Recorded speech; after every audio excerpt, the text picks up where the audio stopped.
Di tengah umat Islam gak pernah Kanjeng Nabi ku mengatakan bahwasanya dirinya itu adalah perbendaraan Allah, nggak pernah. Justru malah Rasulullah mengatakan dalam beberapa ayat, innama ana basyarum mithlukum, aku ini sama dengan kamu, sama manusianya. Itu artinya Rasulullah menegaskan, janganlah kau sembah, kau puja, kau puji aku, tapi sembahlah siapa yang kupuja dan kupuji. Ditegaskan itu juga di dalam surat Al-Kahfi, siapa yang Rasulullah puji?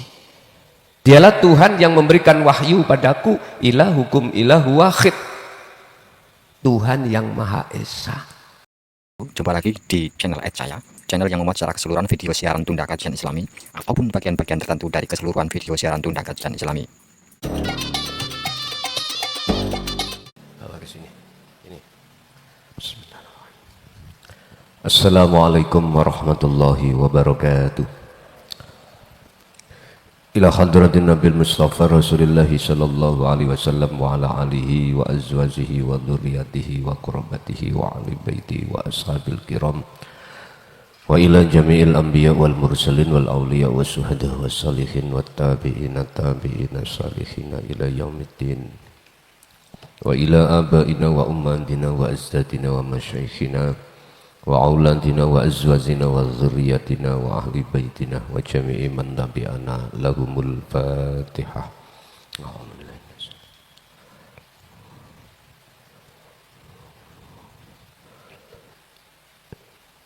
Bismillahirrahmanirrahim. Alhamdulillahi rabbil alamin wa bihi nasta'inu ala umurid dunya waddin.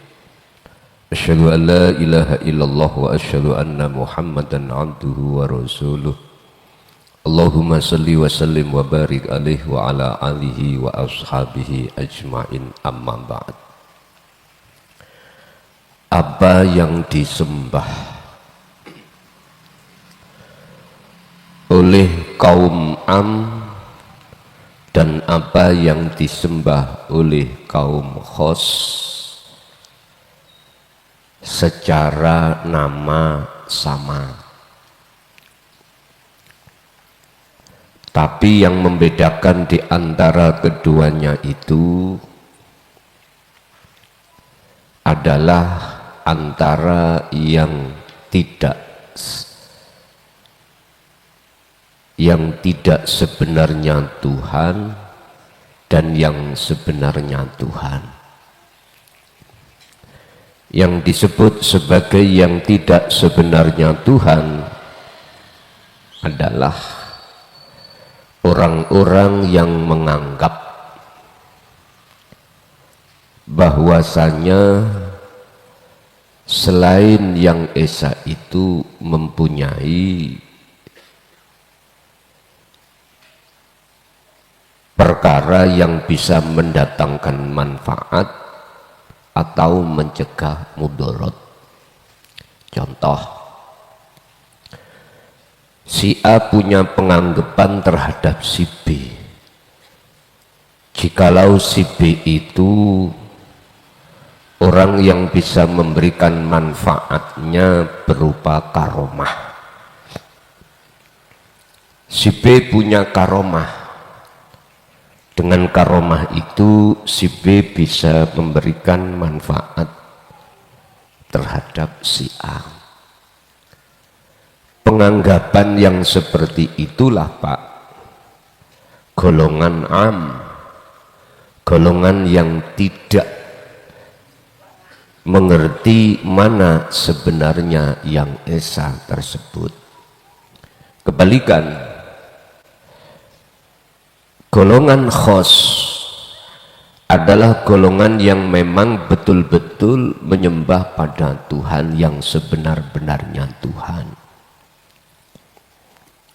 Sehingga lewat surat Taubah ayat 30 sampai 33 Allah jelaskan.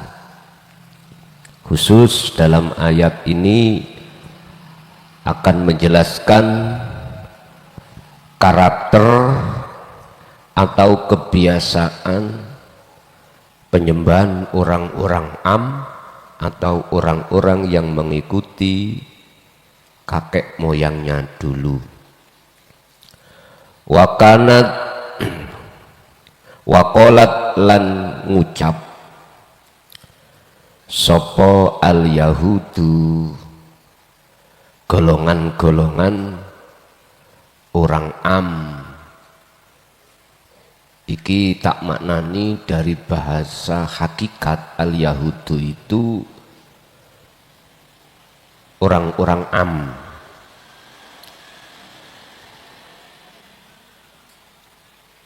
Orang Yahudi itu mengatakan bahwasanya Uzairu utawi Uzair itu pemimpin ulama. Cara sekarang itu ulama. Iku ibnullah, anak lanangi Allah. Iki golongan Yahudi kelompok mengatakan bahwasanya Uzair itu anaknya Allah.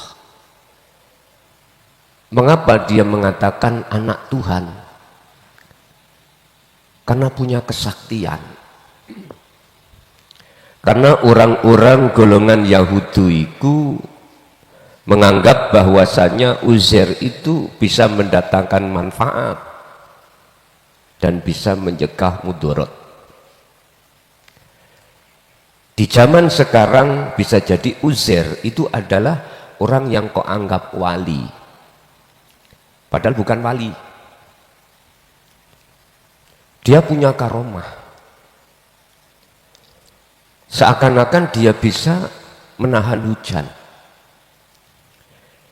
bisa memberikan barokah dalam duniawiyahmu, dalam olehnya kau mencari ma'isyatud dunia. Digampangno apa sing jadi tujuanmu. Jadi Uzair itu seperti itu. Mungkin sekarang di kalangan umat Islam orang am menganggap mbuh iku Gus, mbuh iku sesepuh, tergantung apa sesuai dengan kaum itu menganggap namanya apa.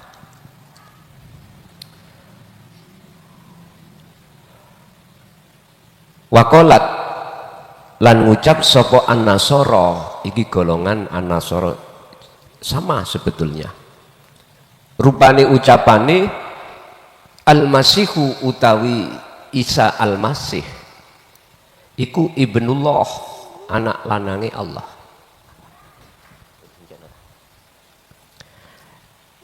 Tidak jauh berbeda dengan Uzair tadi, nggak jauh berbeda. Jaron jenengan saiki sinten, siapa di tengah kalangan umat Islam? Mungkin Nabi Muhammad.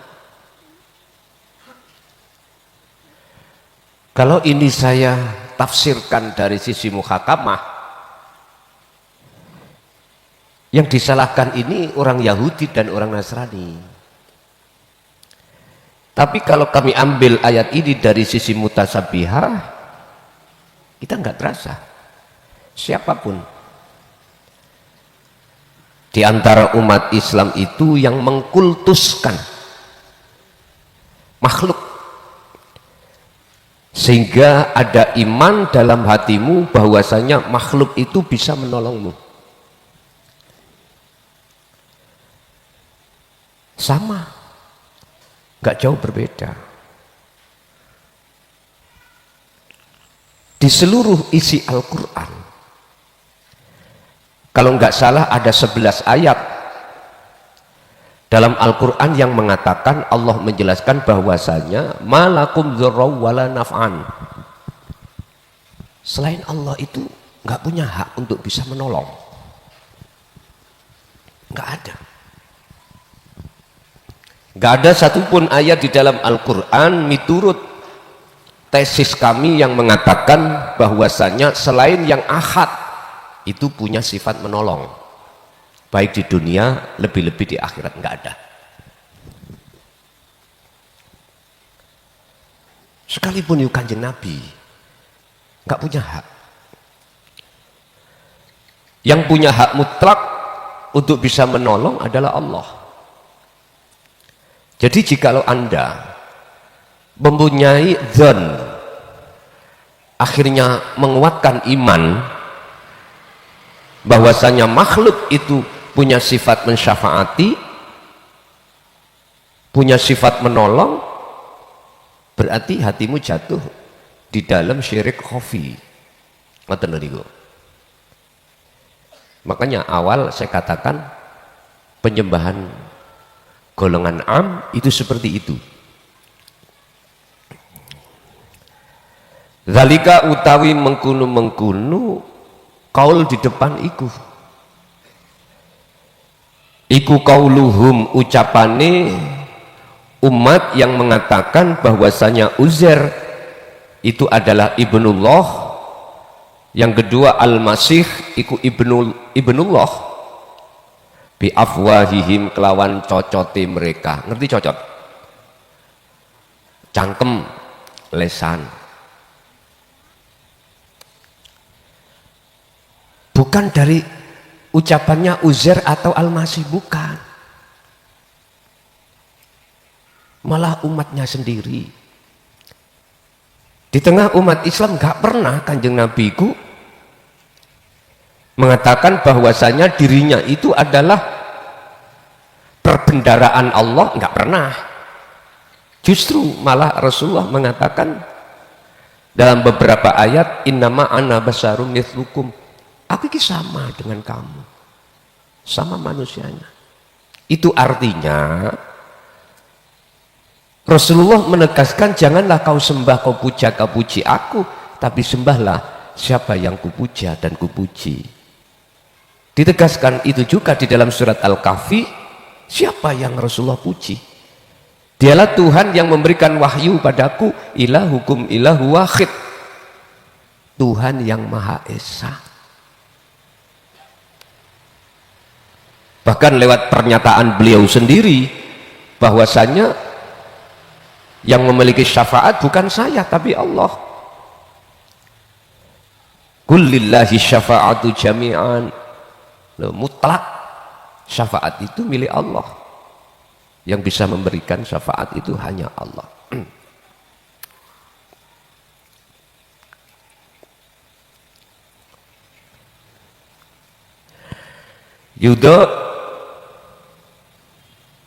yudahiuna kang padha niroake sapa Yahuda wan Nasara, niroake apa imane mang, niroake ucapane, niroake qaulal ladina kafaru, ing ucapane pira-pira wong kang padha ingkar mingko belukang sadurunge. Jadi sadurunge orang-orang yang disebut Yahudu wan Nasara, sebelum kita itu orang-orang dahulu mengatakan seperti ini. Jadi kita beriman pada makhluk, niroake. Karena sesepuh-sesepuh dulu mengatakan gitu, imannya di situ, akhirnya menurun terhadap kita beriman pada selain yang ahad. Jadi iki iman warisan, ya, iman warisan. Mbah-mbah dulu kita mengatakan kailu, wali yang bisa nulungi berkahi kita, ayo kita ke sana, nang makomi, ke makamnya, biar dapat berkah,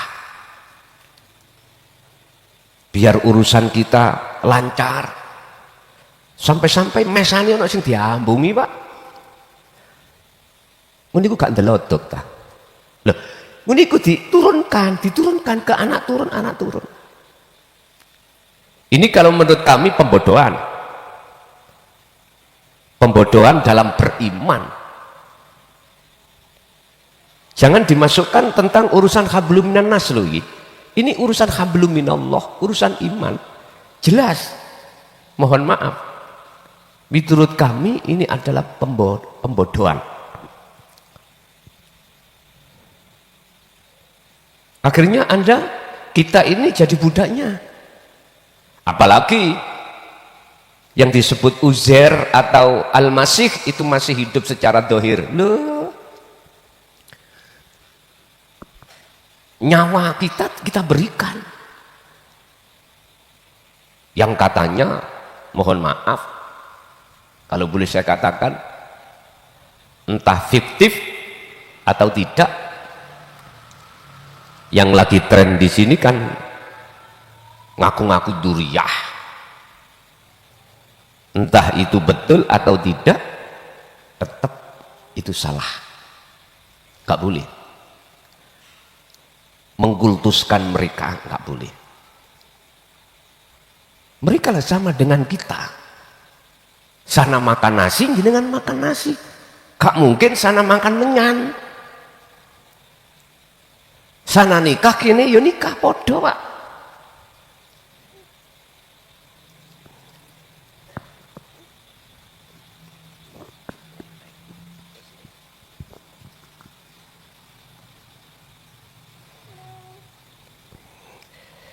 Intinya jangan tiru, jangan dari muhibinnya. Jadilah muhibinnya Allah kamu, walaupun betul-betul itu duriyah, jangan. Imanmu akan kepleset. Siapapun yang kita anggap, yang kita kultuskan, nggak boleh. Dengan itu beriman bahkan mengkultuskan makhluk itu nggak boleh.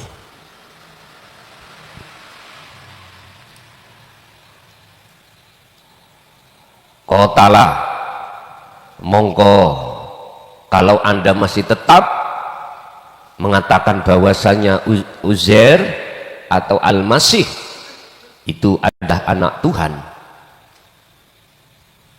bentuk jenengan masih beriman kalau si B itu adalah bisa memberikan manfaat menolak mudarat, qatalahum, mongko bakal ngelaknat hum ing mereka sapa Allah Gusti Allah. Ya udah, apa bentuk laknati Allah? Anda semakin lama, semakin hari hatimu semakin jauh pada hidup. Dijauhkan Allah memang, dijauhkan yang isa hatimu pada Allah. Dijauhkan.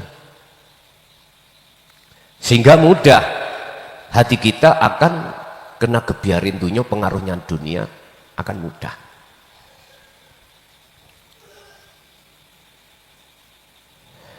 Anna yufakun hetah apa mereka ya berpaling ya. Mengapa dia berpaling dari kebenaran? Mereka bertindak mempriming atau menyampaikan ketololan yang seperti ini sebetulnya itu akan merusak nilai-nilai akidah tauhid. Loh, fakta di lapangan sekarang seperti itu. Tapi Quran ini sebelum ini terjadi sudah Allah sampaikan. Inilah pentingnya umat harus diletakkan duduk yang sebenarnya.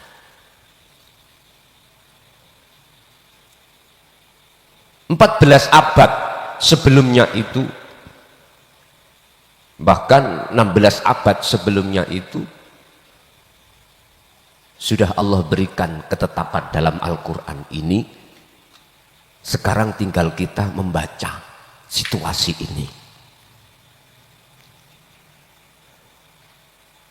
Jadi iman kita itu korban. Dari dulu imam-imam kita mengatakan bahwasannya selain Allah yang ahad, maksudnya itu ahad itu laisa kamisli syai'un, yang dimaksud aku. Beliau-beliau mengatakan selain itu bisa memberikan barokah, manfaat, kita korban iman. Makanya ini harus kami jelaskan dan dianggap penting menurut kami kehadiran Al-Quranul Qadim nantinya.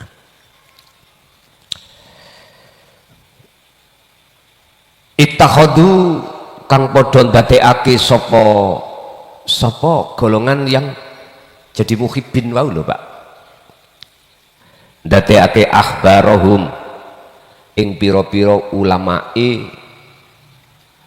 orang-orang golongan Yahuda mau, waruhbanahum ya podo-podo rohibe, kalau dulu rohib, kalau mungkin sekarang pendeta, mana loh. Di dalam umat Islam ya ulama, ulama. Ndadekake arbaban ing piro-piro Tuhan min dunillahi kang sakliyane Allah. Penyembahan.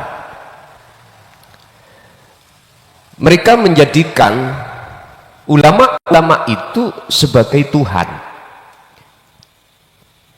Saya katakan sebagai Tuhan itu apa? Kita beriman pada makhluk. Yang makhluk itu kita anggap bisa memberikan manfaat atau menolak mudarat. Loh, yang dipersoalkan di sini kuncinya adalah jatuhnya imanmu pada makhluk ini loh, yang dipersoalkan. Bukan dohire pada dohir, bukan atimu, atine umat manusia itu loh jatuhnya iman, jatuhnya penghambaan itu terhadap makhluk. Ini yang nggak boleh.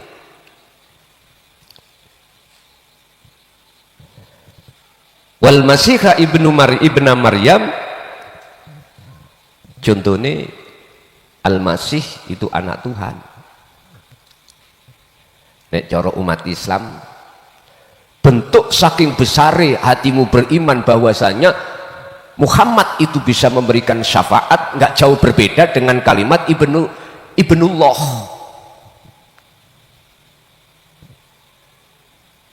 Ini syirik. Syiriknya syirik khafi. Oleh sebab itu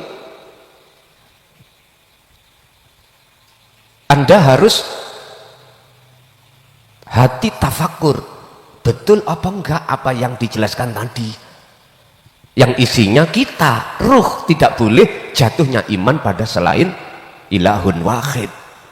Ya dingen-ngen. Adakah ayat yang mendukung dalam rangka membuka hatiku supaya bisa beriman hanya pada ilahun wahid? Banyak penegasan tentang kerasulan Muhammad, penegasan tentang kerasulan sebelum kanjeng Nabi Muhammad. Nggak ada satupun rasul yang mengatakan bahwasanya dia bisa memberikan syafaat atau memberikan manfaat. Enggak, secara tauhidnya lo ya. Keesaan dalam kemurnian pada Tuhan itu di situ nggak pernah. Termasuk junjungan kita di dalam agama Islam Rasulullah. Wa ma umirulan ora den perintah sira kabeh illa liya'budu, kecuali untuk beriman, menyembah, menghadapkan ruhmu ilahan wahidan, ya tak? Terhadap Tuhan yang Maha Esa.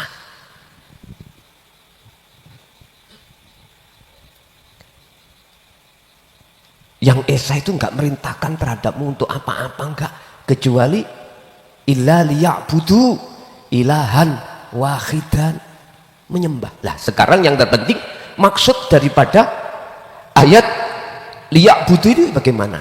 Jatuhnya iman rohmu itu datang urip, lu ngoten lho. Jangan terhadap selain itu. Dalam ayat lain, inni wajhtu wajhiya, madepe ruhmu itu hanya pada yang ahad. Artinya secara fisik setiap umat itu syariatnya dewe-dewe, beda-beda, tapi hakikatnya tunggal, nggak ada perubahan. Mulai zaman siapapun, nah sampai detik ini, kalau tentang tauhid nggak ada perubahan. Yang berubah itu syariat. Karena apa? Zaman. Syariat Kanjeng Nabi bepergian ya pakai onta, syariat jenengan sepeda nggak masalah. Lah, dalam hal urusan menjalankan ibadah secara syariat silakan beda-beda, tapi tauhidnya itu murni ilahun wahidun atau ilahan wahidan. Lah, kita untuk bisa mengenal ilahan wahidan, Anda harus kembali ke khitoh, kembali ke tauhid murni, bukan tauhid abal-abal. Ono pak tauhid abal-abal itu, tauhid yang mengarahkan hatimu, yang diri jenengan boten semerap, supaya jenengan iki walaupun gak bisa menghormat, memuja, walaupun tidak bisa menghormat dengan apa yang Anda miliki, hormatmu dengan toto kromo. Ini berarti tauhidnya diselewengkan.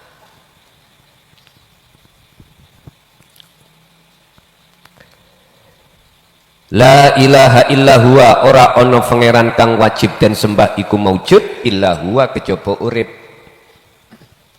kecuali dia. Urip maksudnya adalah yang esa ilahan wahidan itu.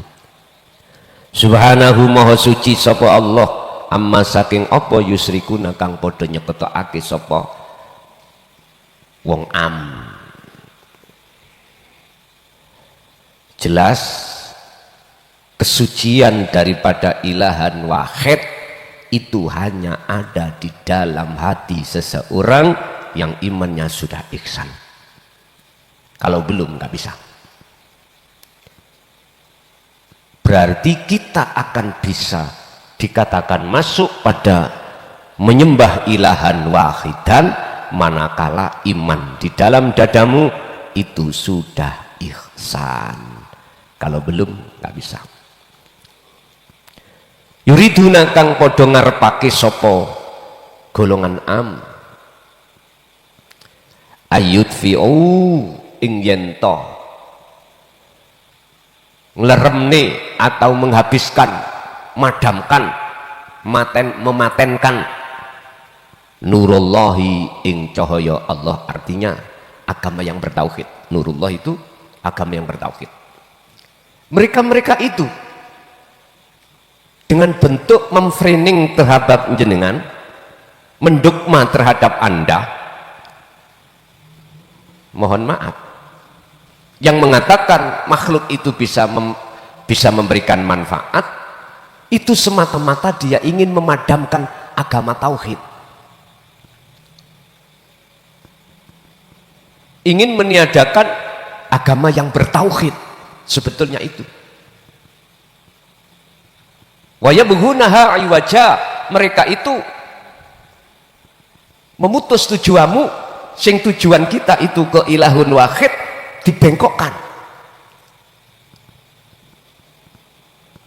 dibengkokkan sekali. Ini bentuk mereka itu dikatakan mereka itu memadamkan bi afwahihim, kelawan makola-makola mereka. Miturut kitab ini, dawe syekh ini macam-macam, bahwasanya bla bla bla bla. Artinya apapun bentuk makola, kalau menjauhkan hatimu dari ilahun wahid atau ilahan wahidan, udah anggapen iku ngedabrus kaya entut berut, wis ngoten mawon. Secara fisik kekuatanmu kecil, tapi Allah menguatkan hatimu dalam mujahadah. Justru kecil itulah nek mlebu kupinge gajah, gajah iso matek. Kecil apa tah orang-orang kon mlebu kupinge gajah. Gajah sing kuat kaya ngono bongko-bongko walaupun kecil.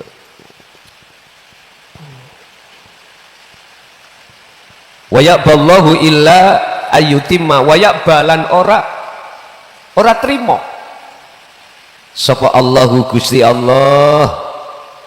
Artinya Allah menolak dari niat busuk mereka itu. Allah tolak, Allah halang-halangi. Akhirnya pada hari ini atau pada kesempatan zaman apapun, pasti penerus-penerus para rasul yang menegaskan tentang kemurnian di dalam tauhid itu beliau jelaskan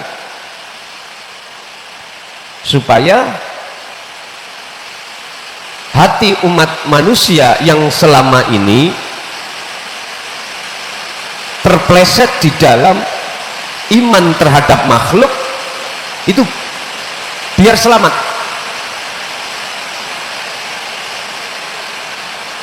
biar dia tidak akan mengalami satu kesesatan dalam perjalanan ruh terhadap Tuhannya. Justru illa ayyutimma, kecuali Allah akan nyempurnaake nurahu ing tauhid. Lewat apa Allah menyempurnakan di dalam agama tauhid? Untuk memurnikan tauhidnya supaya meripat atine manusia itu melek. Salah satu diantaranya adalah hujjah, pedoman-pedoman yang seperti ini yang harus disampaikan. Urusan tanggapan umat itu percaya atau tidak, itu urusan masing-masing. Secara pribadi saya nggak ada hak untuk memaksa Anda percaya dengan apa yang Allah katakan di dalam surah ini tentang kemurnian bertauhid dalam rangka menyembah kepada Allah Subhanahu wa Ta'ala, yaitu ilahan wahidan.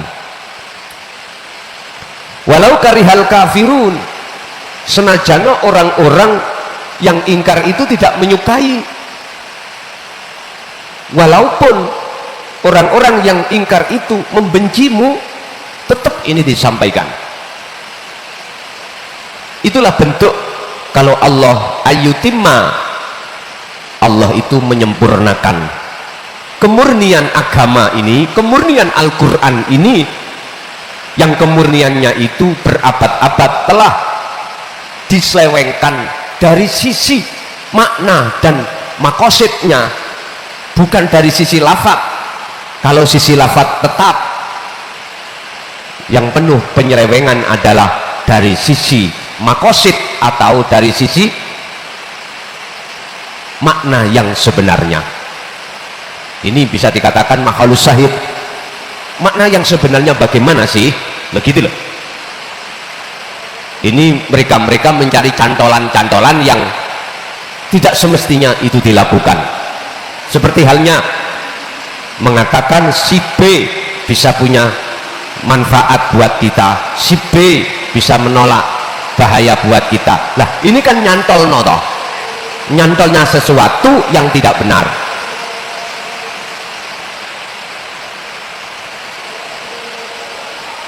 Wa utawi Allah iku alladzat arsala kang utus sapa ladi rasulahu ing utusane alladzi bil huda wa dinil haq, dengan membawa hidayah dan agama yang murni di dalam ketauhidan. Waktu zaman Rasulullah Muhammad ibnu Abdillah, beliau menyampaikan apa yang zaman setelahnya itu beliau sampaikan juga. Dikatakan bil huda, membawa petunjuk.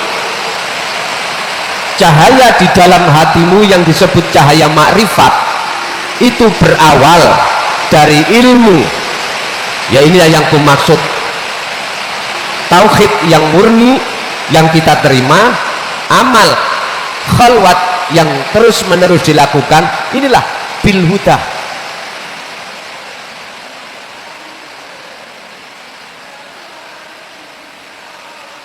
Inilah yang dimaksud bil huda. Jadi petunjuk di dalam hatimu, wadinil haq, dan dimasukkan di dalam wadah agama yang bertauhid. Apa maksud dan tujuannya hal itu? Beliau sampaikan liudirahu ala dini kulli, krono arai nyucekake apa huda wa dinil haq ala dini kulli, ing atase agama sing agama iku telah menyelewengkan tauhid murni ini.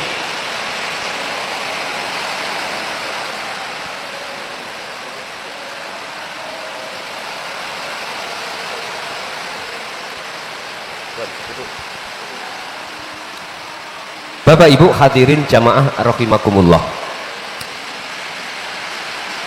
kita tidak terasa di dalam ketauhidan murni ini telah diacak-acak oleh orang-orang yang disebut sebagai ayat yang 30 tadi. Kita menganggap itu ulama, tapi nyatanya masih saja mengarahkan hatimu untuk beriman kepada selain ilahan wahidan. Secara umum saya katakan, tidak pandang secara dohir agama apa, mana yang mengarahkan hatimu terhadap iman terhadap selain ilahan wahidan, berarti itu telah merubah atas kemurnian dinut tauhid. Baik dia yang mengaku-ngaku sebagai orang yang duriyahnya orang-orang yang mempunyai, yang menjadi imam atau tidak, terlepas daripada itu. Mana orang yang mengarahkan imanmu terhadap makhluk, janganlah kau ikuti, sebab ini sudah terlalu lama merusak tatanan-tatanan wahyu Allah, baik wahyu kauniyah. Wahyu kauniyah itu wahyu yang bersifatkan apa? Alam ini, dan atau wahyu-wahyu yang tertuang di dalam Qur'aniyah. Ini semuanya secara fakta telah diselewengkan makna yang sebenarnya. Ini kauniyah, ada hujan mengakibatkan berbisik. Ini ayat-ayat yang bersifatkan kauniyah. Tinggal hatimu beriman berisiknya itu dari mana, yang menyebabkan suara berisik ini dari makhluk, apakah ilahan wahidan. Ini panjenengan langsung diberikan praktek tentang kebenaran. Tinggal hati jenengan iki beriman terhadap siapanya, terhadap makhluknya atau terhadap ilahan wahidnya. Ini tergantung panjenengan. Yang jelas saya katakan, kemurnian tauhid apa yang muncul dan timbul dalam diri makhluk itu bersumber dari ilahan wahid, yang Anda mengatakan makhluk itu mah seakan-akan aslinya ilahan wahidan. Siapa yang hatinya beriman pada makhluk, jangan harap imanmu akan jadi ihsan. Dan siapa yang hatinya beriman pada ilahan wahidan, maka pasti imanmu akan jadi ihsan. Itulah Bapak Ibu apa pada malam hari ini yang bisa kami jelaskan.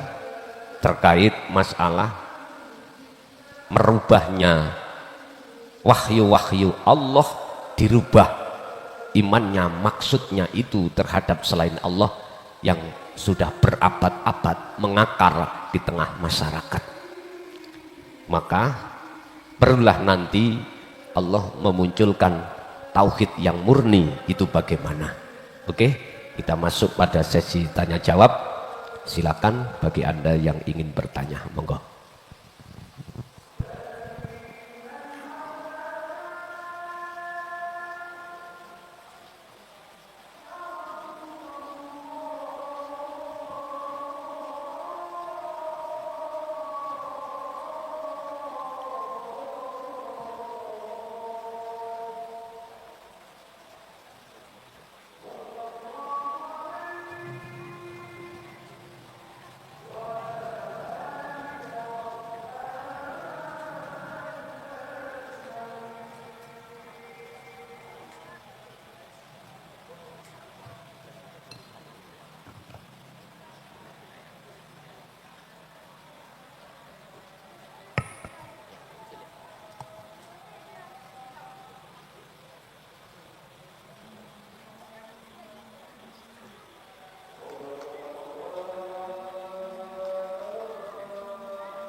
Al-Fatihah.